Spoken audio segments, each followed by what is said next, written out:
రైట్గా జగన్ ప్రభుత్వ హయాంలో ఉపాధి హామీ పథకంలో భారీ అక్రమాలు బయటపడుతున్నాయి. ముఖ్యంగా నెల్లూరు జిల్లాలో ఏబిఎన్ ఆంధ్రజ్యోతి నిఘాలో భారీ అక్రమాలు వెలుగు చూశాయి. వీటికి సంబంధించి ఏబిఎన్ కీలక ఆధారాలను సంపాదించింది. కొందరు అధికారులు, సిబ్బంది, కుటుంబ సభ్యుల పేర్లతో భారీగా నిధులు దోచేశారు.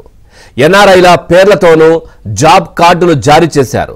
ప్రభుత్వ కార్యాలయాల భవనాలు నిర్మించకుండానే సైదాపురం ఏఈ తన అకౌంట్కు 1.7 కోట్ల రూపాయలు నిధులు మళ్లించుకున్నాడు.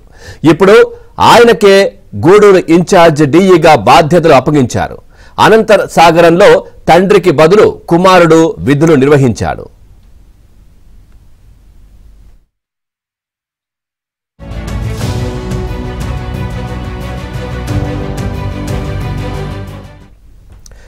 జగన్ ప్రభుత్వ హయాంలో ఉపాధి హామీ పథకంలో భారీ అక్రమాలు బయటపడుతున్నాయి. ముఖ్యంగా నెల్లూరు జిల్లాలో ఏబిఎన్ ఆంధ్రజ్యోతి నిఘాలో భారీ అక్రమాలు వెలుగు చూశాయి. ఇక ఇదే విషయానికి సంబంధించి మరింత సమాచారం మా కరెస్పాండెంట్ మహేష్ అందిస్తారు. మహేష్, ప్రతి శాఖలో కూడా అవినీతి ఒక్కొక్కటిగా బయటపడుతున్న పరిస్థితి, ఇప్పుడు ఉపాధి పథకానికి సంబంధించి కూడా పూర్తిగా అవినీతి బయటకు వస్తున్న పరిస్థితులు కనిపిస్తా ఉన్నాయి. పూర్తి డీటెయిల్స్ ఏంటి?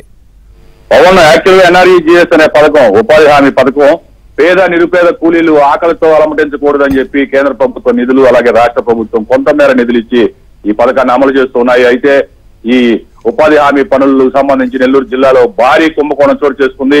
ఏబిఎన్ ఆంధ్రజ్యోతి దాదాపు వారం రోజుల పాటు కసరత్తు చేయగా కీలకమైనటువంటి ఆధారాలు చేతికి అందాయి. ఆ అధికారుల్ని ఎవరైతే అక్రమాలకు పాల్పడ్డారో వాళ్ళని కూడా ప్రశ్నించడం జరిగింది. వాళ్ళంతా నీళ్లు నమిలే పరిస్థితి నెలకొంది. ప్రధానంగా చూస్తే అనంతసాగరంలో ఒక ఉద్యోగి, ఆయన అనారోగ్యంతో ఉన్నారు. ఆయన కుమారుడు ఇంటర్మీడియట్ చదువుతున్నారు. అప్పట్లో 4 ఏళ్ల కిందట ఆయనకి ఉద్యోగం విధులన్నీ కూడా అప్పగించారు.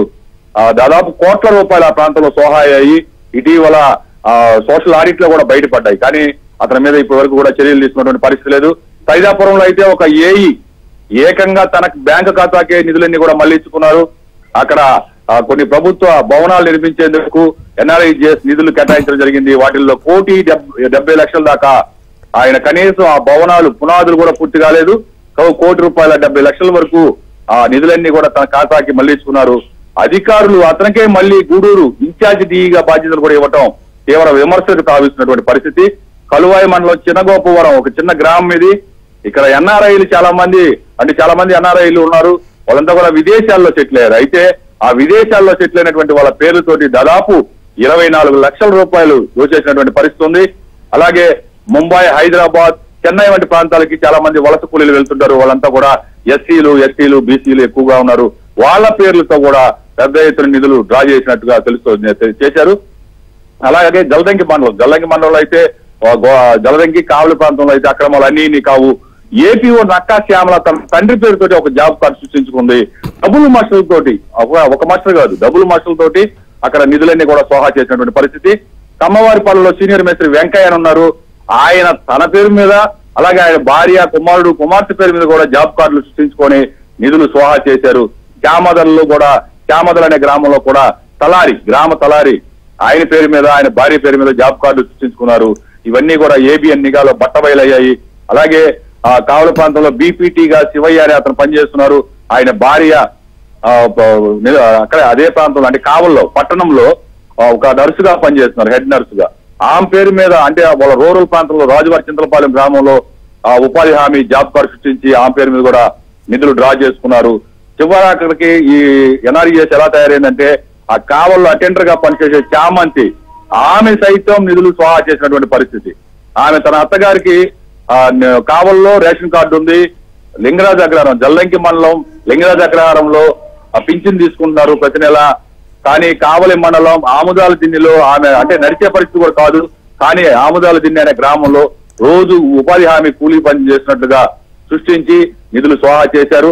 ఇక సర్వేపల్లి నియోజకవర్గం మాజీ మంత్రి కాకాని గోవర్ధన్ రెడ్డి ప్రాతినిధ్యం వహించిన సర్వేపల్లి నియోజకవర్గంలో అయితే ఇన్ని అక్రమాలు కావు.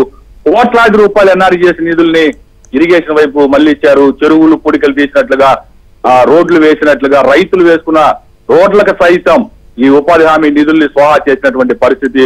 ఒక సర్వేపల్లి అయితే భారీ ఎత్తున ఎన్ఆర్ఈజీఎస్ నిధులు సోహా అయ్యాయి. మొత్తం మీద సోషల్ ఆడిట్ అధికారులు కూడా వాళ్ళు ఆడిట్ సక్రమంగా నిర్వహించడం లేదని ఆరోపణలు వెల్లవెత్తుతున్నాయి.